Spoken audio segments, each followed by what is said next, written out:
धर्म पत्नी लीलावती से कहा कि हे प्रिय, मैं राजा उल्का मुख से एक व्रत और पूजा सुन करके आया हूँ जो सब मनोकामनाओं को पूरा करने के साथ साथ पुत्रदायक भी है, इसलिए वह पूजा मैं जरूर करूंगा।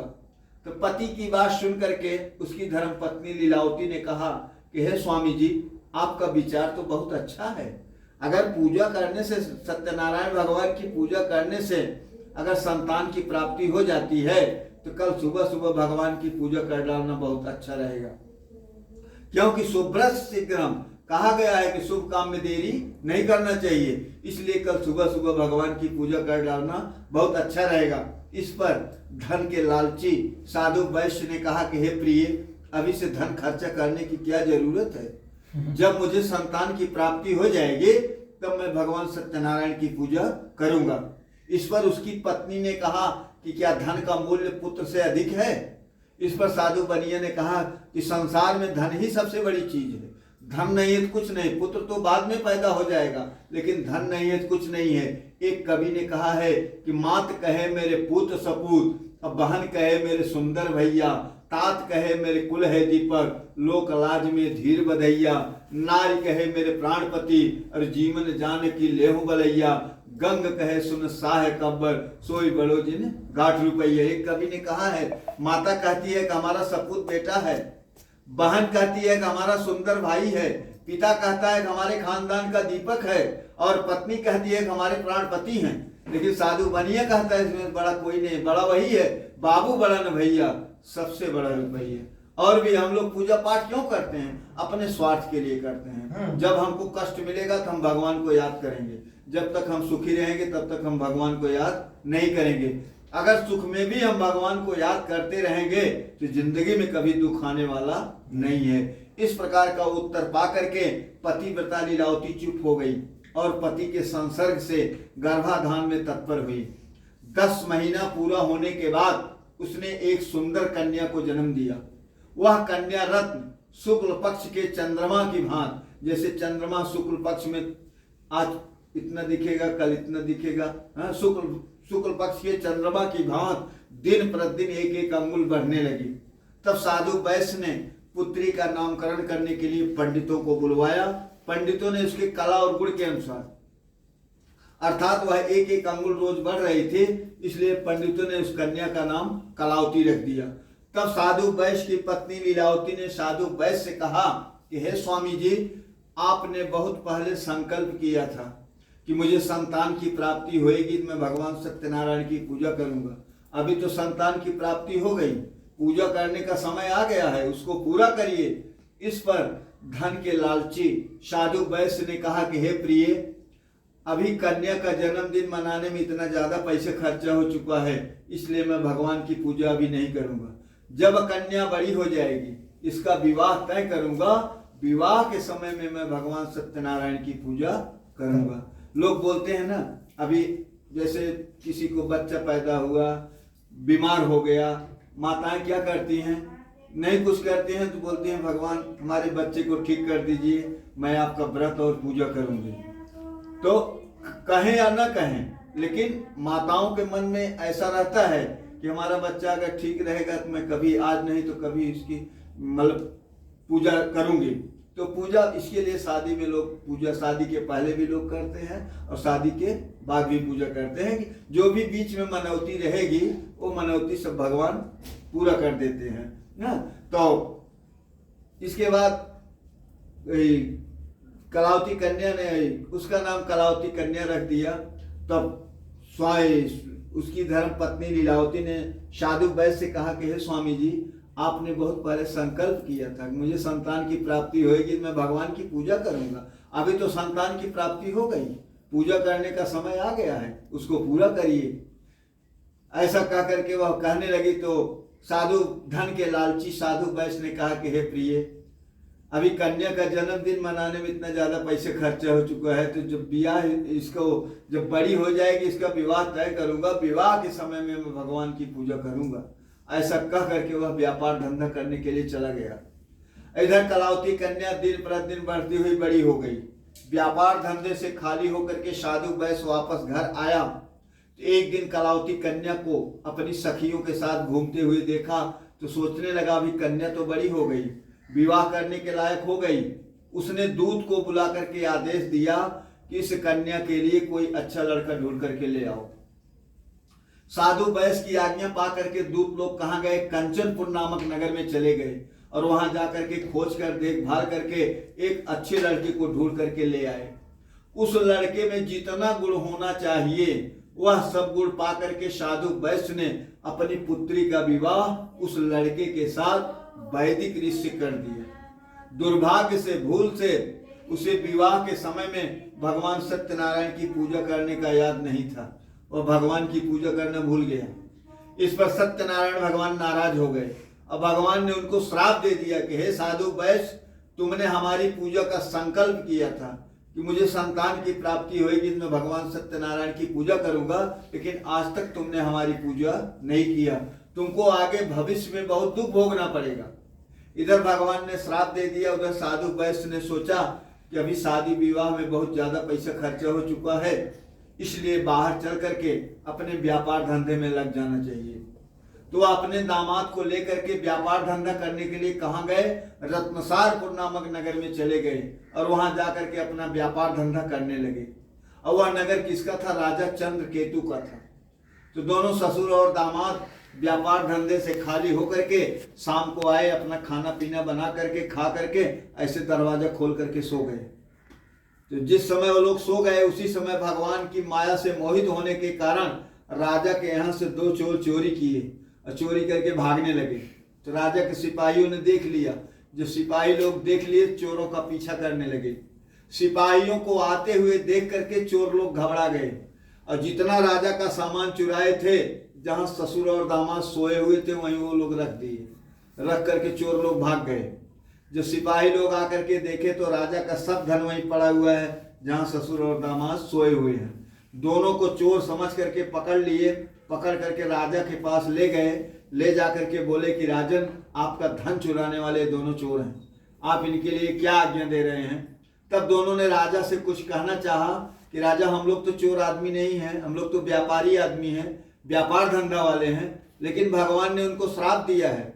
भगवान के श्राप से मोहित होने के कारण राजा ने उनकी कोई बात नहीं सुनी। राजा ने कहा इन दोनों को जेल में डाल दो। राजा की आज्ञा से ससुर और दामाद को जेल में डाल दिया गया और उनके नाव में जितना भी सामान था सब राजा लेकर के अपने खजाने में जमा करवा दिया। इधर साधु वैश्य की यह दशा हुई, दोनों ससुर और दामाद जेल में चले गए। उधर उनके घर पर उसकी पत्नी लीलावती और पुत्री कलावती को भी बहुत कष्ट भोगना पड़ा, क्योंकि उनके घर में जितना भी सामान था सब भगवान की माया से सब चोरी हो गया। घर में खाने पीने के लिए कुछ भी नहीं बचा। माँ और बेटी भूख और प्यास से पीड़ित होकर के घर घर में भिक्षा मांगने लगी। तो एक दिन कलावती कन्या भिक्षा मांगते मांगते एक ब्राह्मण के यहाँ पहुंच गई। वहां उसने देखा तो वहां भगवान सत्यनारायण की पूजा हो रही थी। वहीं चुपचाप बैठ गई और भगवान की कथा सुनने लगी। कथा पूरी हुई, भगवान का प्रसाद लिया और बहुत रात बीत जाने पर देरी से घर आई। देरी से घर पहुंचने के कारण उसकी माता लीलावती क्रोधित हो गई। क्रोधित होकर के पूछी कि बेटी, तू इतनी रात तक कहाँ थी? तुम्हारे मन में क्या है? कहीं तू किसी के प्रेम फांस में तो नहीं फंस गई? तब कलावती कन्या ने कहा कि हे माता जी, मैं भिक्षा मांगते मांगते एक ब्राह्मण के यहाँ पहुंच गई थी। उस ब्राह्मण के घर पर भगवान सत्यनारायण की पूजा हो रही थी। सत्यनारायण भगवान सबकी मनोकामना को पूरा करने वाले हैं, इसीलिए मैं वहां बैठ करके भगवान की कथा सुनने लगी।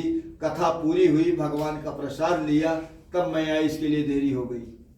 कलावती कन्या की बात उसकी माता लीलावती को जम गई। तब लीलावती ने कहा कि बेटी, मैं भी भगवान की पूजा करूंगी, तुम जितना जल्दी हो सके उतना जल्दी तैयारी करो। इसके बाद कलावती कन्या ने पूजा की तैयारी किया और लीलावती अपने बंधु बांधवों को बुला करके विधि विधान के साथ भगवान सत्यनारायण की पूजा किया। पूजा पूरा होने के बाद उसने भगवान से विनती किया, मनौती माना कि हे दीन बंधु भगवान, अगर हमारे पति और दामाद कुशल पूर्वक यात्रा से वापस आ जाएंगे तो मैं फिर से आपका व्रत और पूजा करूंगी। तो लीलावती के व्रत और पूजा करने से सत्यनारायण भगवान खुश हो गए, क्योंकि भगवान को क्रोध एक क्षण में आता है, एक क्षण में खत्म हो जाता है। सज्जन से क्षणे क्रोध, जो सज्जन आदमी है उसको एक क्षण में क्रोध आएगा, एक क्षण में खत्म हो जाता है। और दुर्जन से प्रहृद्वय, अगर पड़ोसी से आप सुबह झगड़ा करेंगे, शाम को उससे बात करेंगे तो गुस्से से ही बात करेगा। दुर्जन से प्रहृद्वय। और चंडाल से और रात्र, जो चंडाल है वो उससे आप चाहे सुबह बात करिए चाहे शाम को, गुस्से से ही बात करेगा। और मूर्ख से मरणांतकम, जो मूर्ख है वो जब तक मरेगा नहीं तब तक गुस्से से ही बात करेगा। तो लीलावती के व्रत और पूजा करने से सत्यनारायण भगवान खुश हो गए।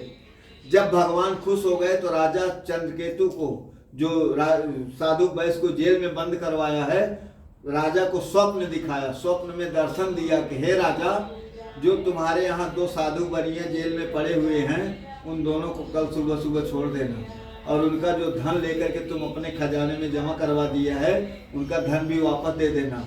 अगर ऐसा नहीं करोगे तो तुम्हारा राजपाट, धन दौलत सब नाश हो जाएगा। स्वप्न दिखा करके भगवान अंतर ध्यान हो गए। तो सुबह राजा उठे, नित्य कर्म से खाली होने के बाद अपने मंत्रियों के साथ दरबार में बैठे और रात में देखे हुए स्वप्न को सबसे बताने लगे कि मैंने रात में ऐसे ऐसे सपना देखा हूँ।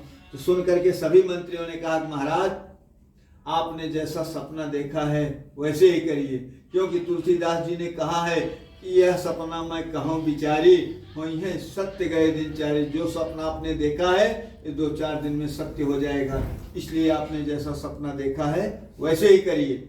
विचार विमर्श करने के बाद राजा ने सिपाहियों को आदेश दिया कि दोनों साधु वैश्यों को जेल से निकाल करके बाहर लाओ।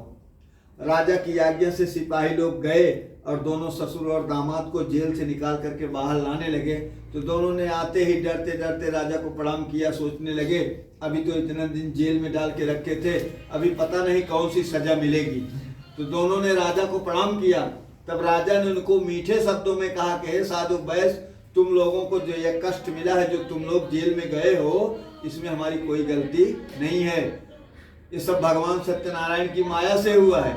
अब तुम लोग बंधन मुक्त हो। इतना कह करके राजा ने उनकी हथकड़ी बेड़ी कटवा दिया, उनका बाल बनवाए, उनको नए नए वस्त्र और आभूषण पहनवाए और उनका जितना धन लेकर के अपने खजाने में जमा किया था उसके बदले में उसका दुगुना हीरा मोती सोना चांदी दे करके साधु बनिया को विदा किया और कहा कि हे साधु वैश्य, अब तुम लोग अपने नगर के लिए जाओ। तब दोनों ने राजा को प्रणाम किया और कहा कि राजा, जब आपका आदेश है तो हम अपने नगर के लिए जा रहे हैं। ऐसा कह करके दोनों ससुर और दामाद अपने नगर के लिए चल दिए। श्री स्कंद पुराणे रेवा खंडे श्री सत्यनारायण व्रत कथायाम तृतीयो अध्याय। बोलो वृंदावन बिहारी लाल की जय। ओम विष्णवे नमः, ओम विष्णवे नमः, ओम विष्णवे नमः। ओम श्रीमन्नारायण नारायण नारायण, लक्ष्मी नारायण नारायण नारायण, श्रीमन्नारायण नारायण नारायण।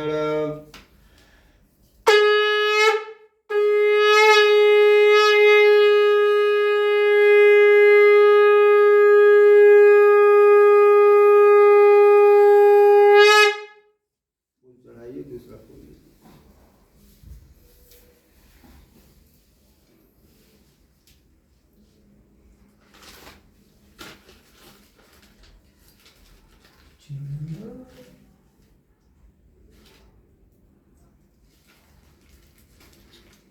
जला दीजिए।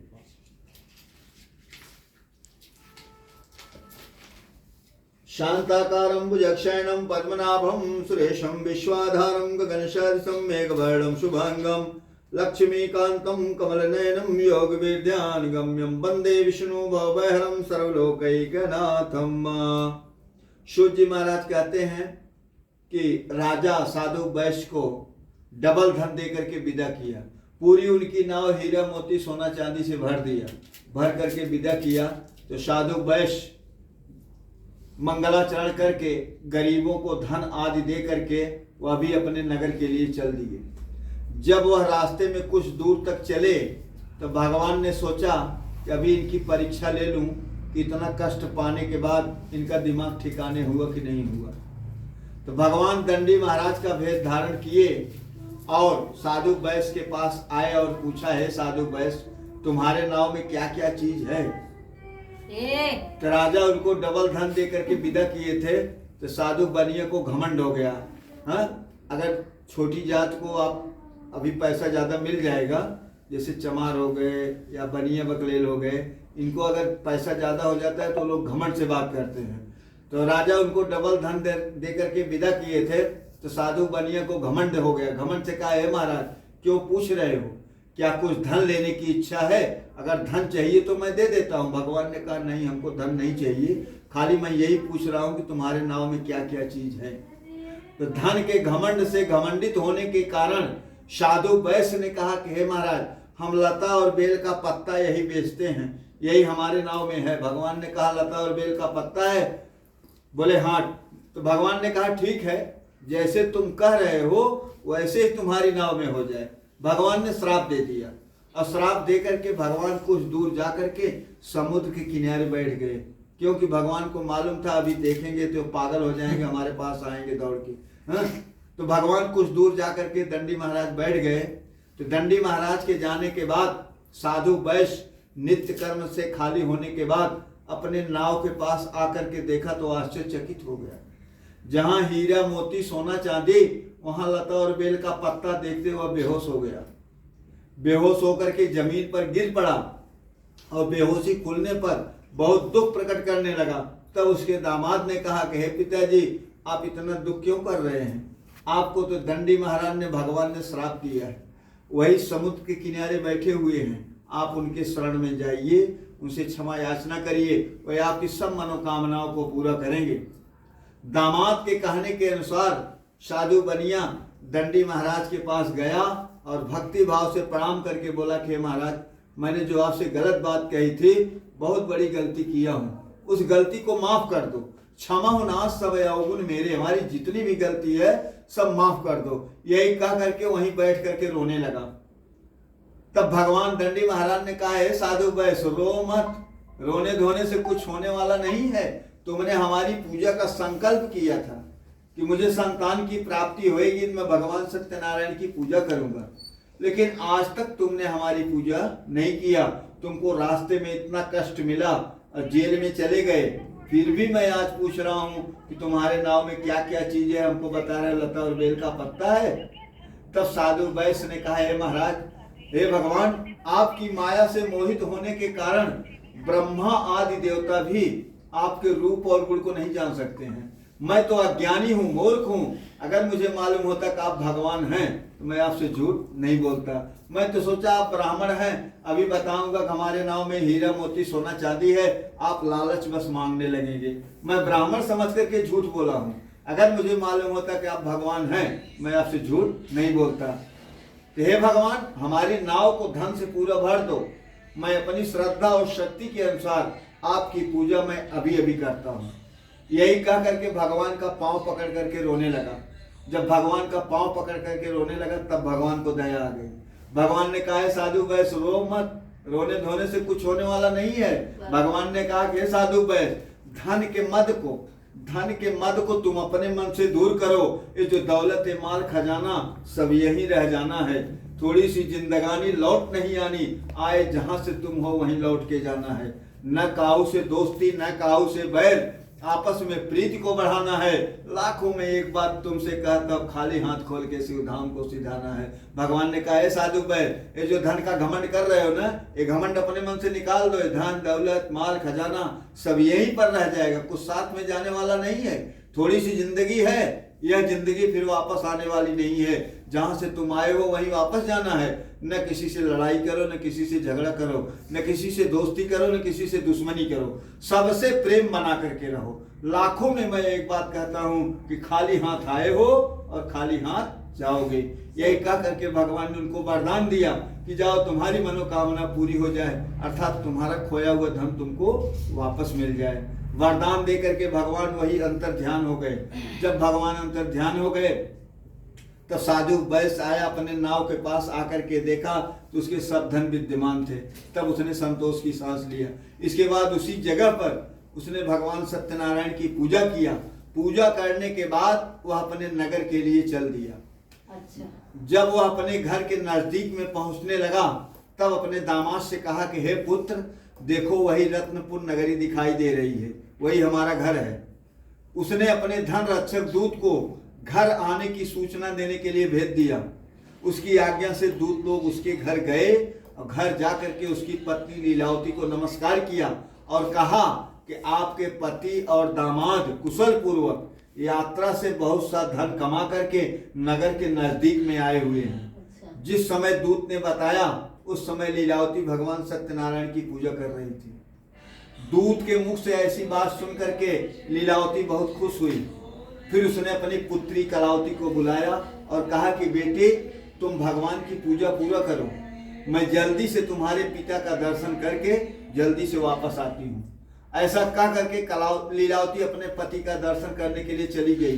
इधर कलावती क्या किया, जल्दी जल्दी भगवान की पूजा पूरा कर दिया और भगवान का प्रसाद छोड़ करके वह भी अपने पति का दर्शन करने के लिए चली गई। प्रसाद छोड़ने के कारण सत्यनारायण भगवान नाराज हो गए और कलावती कन्या के पहुंचते पहुंचते उसके पति को नाव सहित पानी में डुबो दिया। कलावती कन्या जब वहां पहुंची तो अपने पति को नहीं देख पाई, न देख करके बहुत ही अधीर हुई। अधीर होकर के रोने लगी, रोते रोते बेहोश हो गई।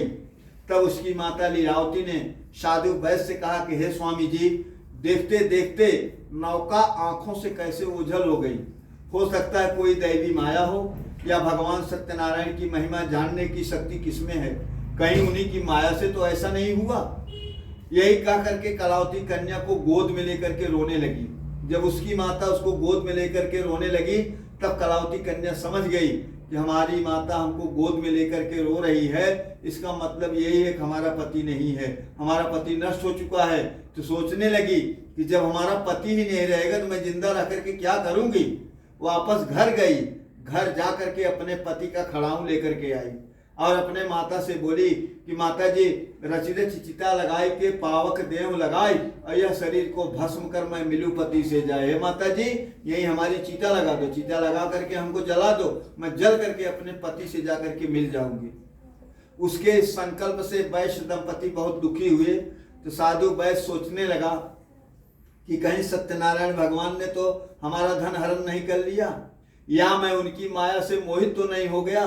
उसने सब लोगों को इकट्ठा किया और सत्यनारायण भगवान से प्रार्थना किया कि हे सत्यनारायण भगवान, अगर हमारा दामाद वापस आ गया तो मैं अपनी श्रद्धा और शक्ति के अनुसार आपकी पूजा मैं अभी अभी करता हूँ। यही कह करके वह बार बार भगवान को प्रणाम करने लगा। उसके बार बार प्रणाम करने से सत्यनारायण भगवान खुश हो गए। जब भगवान खुश हो गए तो ऊपर से आकाशवाणी हुई कि हे साधु वैश्य, तुम्हारी पुत्री हमारा प्रसाद छोड़ करके अपने पति का दर्शन करने के लिए चली आई है, इसीलिए वो अपने पति को नहीं देख पाई। अगर वह घर जाए और भगवान का प्रसाद खा करके वापस आए तो उसे उसका पति अवश्य मिल जाएगा। आकाशवाणी सुन करके कलावती कन्या वापस घर गई। घर जा करके भगवान का प्रसाद खाया, प्रसाद खा करके वापस आई, तब अपने पति का दर्शन किया। जब अपने पति को देख लिया, संतुष्ट हो गई, तब अपने पिता से बोली कि हे पिताजी, अब देरी क्यों कर रहे हैं, जल्दी से घर चलिए। उसकी बात से संतुष्ट होकर के साधु बनिया ने कहा कि भगवान सत्यनारायण की माया से हमारी सब मनोकामना पूरी हो गई, हमारा खोया हुआ धन भी आ गया और हमारा खोया हुआ दामाद भी वापस आ गया। वापस दूसरी बार उसी जगह पर उसने भगवान सत्यनारायण की पूजा किया। पूजा करने के बाद अपने घर के लिए गया और बहुत दिन तक सुख भोग करके अंत में वैकुंठ हो गया। श्री स्कंद पुराणे रेवाखंडे श्री सत्यनारायण व्रत कथायां चतुर्थो अध्याय। बोल वृंदावन बिहारी लाल की जय। ओम विष्णवे नमः, ओम विष्णवे नमः, ओम विष्णवे नमः।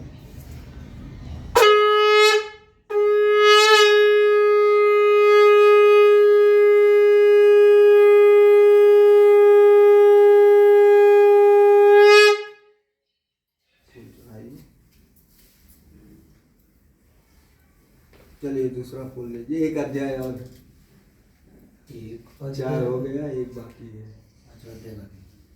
येलो ले लो। हाँ, विष्णु भगवान के लिए तो येलो सबसे बढ़िया है। चलिए। शांताकारं भुजगशयनं पद्मनाभं सुरेशं विश्वाधारं गगनसदृशं मेघवर्णं शुभांगं लक्ष्मीकान्तं कमलनयनं योगवीर्यानुगम्यं वंदे विष्णु भवभयहरं सर्वलोकैकनाथं। सूर्य जी महाराज कहते हैं कि हे मुनि लोग, अब आगे एक कथा मैं आप लोगों को और बताता हूँ कि पुराने जमाने में तुंगध्वज नाम का एक बहुत बड़ा राजा था। वह राजा बहुत बड़ा दानी और बहुत बड़ा पुजारी था। अपनी प्रजा को वह पुत्र के समान मानता था और उनकी रक्षा करने में वह हमेशा तत्पर रहता था। वह प्रजा पालक धर्मात्मा राजा भी एक बार भगवान का प्रसाद छोड़ करके बहुत दुख पाया। एक बार वह जंगल में गया, वहाँ बहुत से पशुओं का वध किया। वध करने के बाद एक बरगद का पेड़ था, उसी पेड़ के नीचे राजा आकर के बैठ गए। अब जिस पेड़ के नीचे बैठे उसी पेड़ पर बहुत दिन से भूखा प्यासा एक प्रेत बैठा हुआ था। जब राजा को देखा तो प्रेत उनको खाने के लिए दौड़ा। तो राजा डर गए, सोचने लगे कि दुनिया का वध करके मैं आ रहा हूँ, ये प्रेत हमको ही खा जाएगा। राजा डर गए।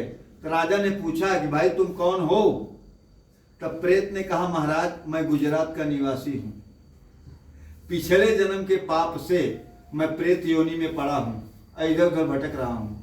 अगर इस प्रेत योनि से मुक्त होने का कोई रास्ता अगर आप जानते हैं आप हमको बताइए, मैं आपका बहुत बड़ा उपकार मानूंगा। तो राजा सोचने लगे अगर इसको हम ना बोलेंगे तो हमको खा जाएगा। डर के मारे राजा ने मान लिया कि चलो मैं तुमको प्रेत योनि से मुक्ति दिला दूंगा। प्रेत खुश हो गया, खुश होकर के नाचने लगा। तो राजा सोचने लगे कि यह प्रेत और हम आदमी अगर इसको हम साथ में लेकर के चलेंगे, रास्ते में अगर हमको खा गया तो हमारा तो कल्याण हो जाएगा। तो राजा ने उससे पूछा कि हे प्रेत, मैं तुमको तो प्रेत योनि से मुक्ति दिला दूंगा, हमारे साथ चलोगे, हमारे साथ कोई खतरा तो नहीं करोगे? तब प्रेत ने कहा, महाराज आप हमारे मित्र हो गए, मित्र से विश्वासघात करना हमेशा अनुचित होता है। खाली आप हमको प्रेत योनि से मुक्ति दिला दो, मैं आपके साथ कोई खतरा नहीं करूंगा। राजा बोले ठीक है, चलो हमारे साथ साथ। आगे आगे राजा, पीछे पीछे प्रेत। कुछ दूर चलने के बाद राजा थक गए, वापस जंगल आया। जंगल में बरगद का पेड़, उसी पेड़ के नीचे राजा बैठ गए और प्रेत उसी पेड़ पर जाकर के बैठ गया। और जहां राजा बैठे थे वहीं से कुछ दूरी पे ग्वालबाल लोग, यादव लोग भगवान सत्यनारायण की पूजा कर रहे हैं।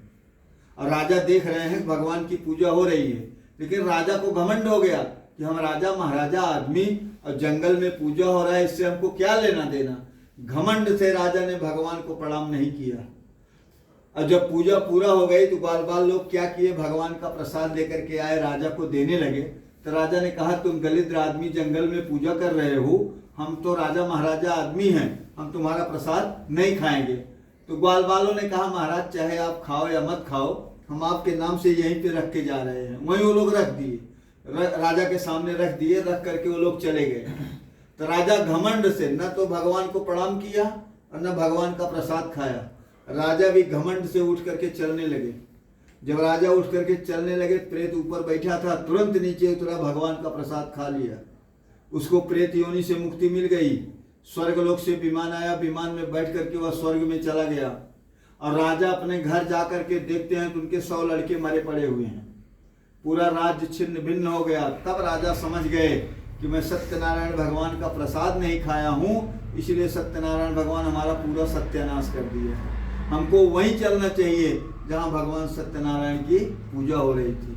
वापस राजा उसी जंगल में आए और ग्वालबालों को बुला करके विधि विधान के साथ भगवान सत्यनारायण की पूजा करवाए। पूजा करवाने के बाद भगवान का प्रसाद खाए। जब प्रसाद खा लिए तब उनके 100 लड़के जिंदा हो गए और पूरा राजपाट वापस आ गया और बहुत दिन तक सुख भोग करके अंत में वैकुंठ हो गए।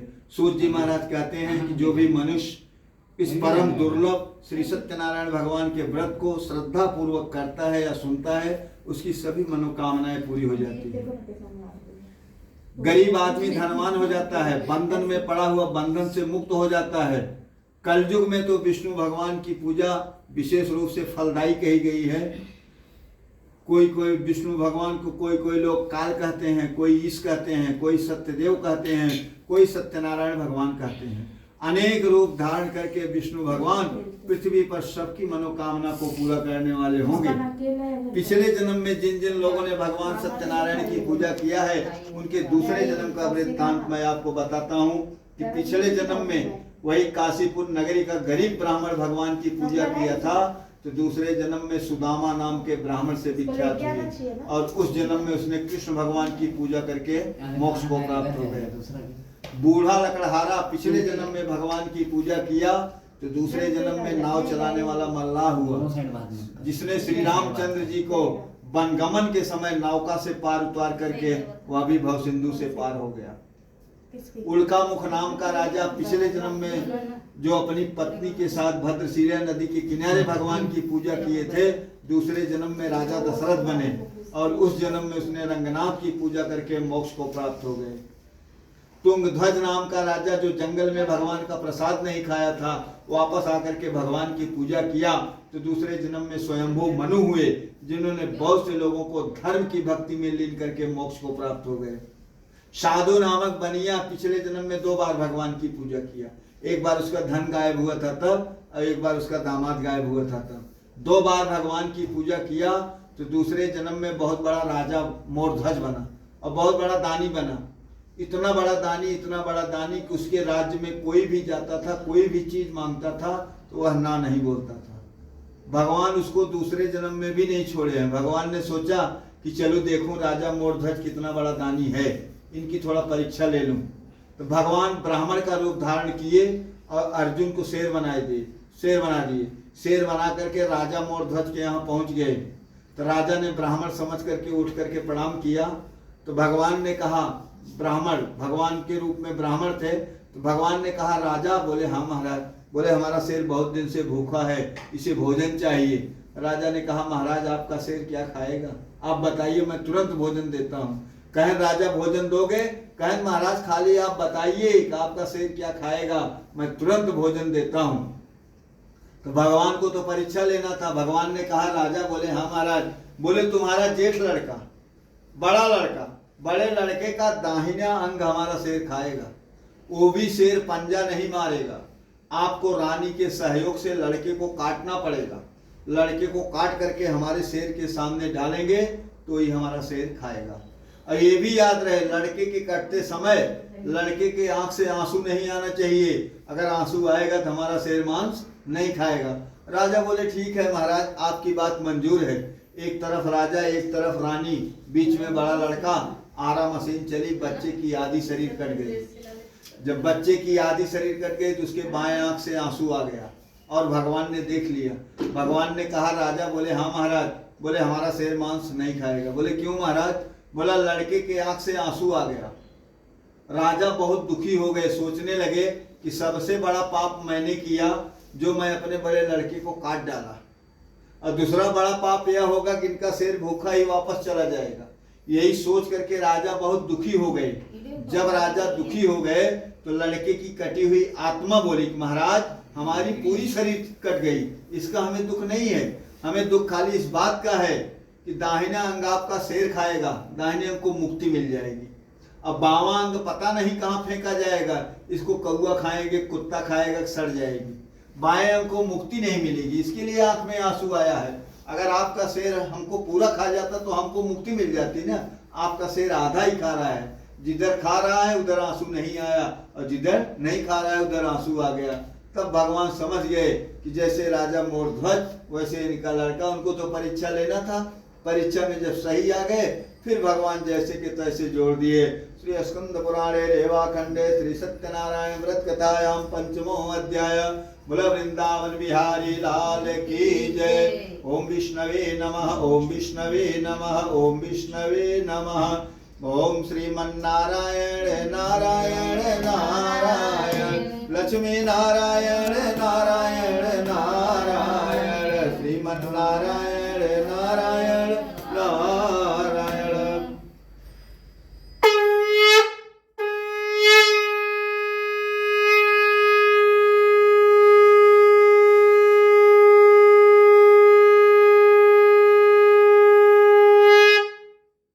फूल चढ़ा दीजिए, तब तक हम तैयारी करते हैं। आप लोग खड़े हो जाइए। ज्योति जी को बहुत तकलीफ हो रही है बैठने में, तो 5 मिनट रेस्ट ले लीजिए, तब तक हम तैयारी कर रहे हैं। रेडी हो गए हैं। हाँ चल चलो।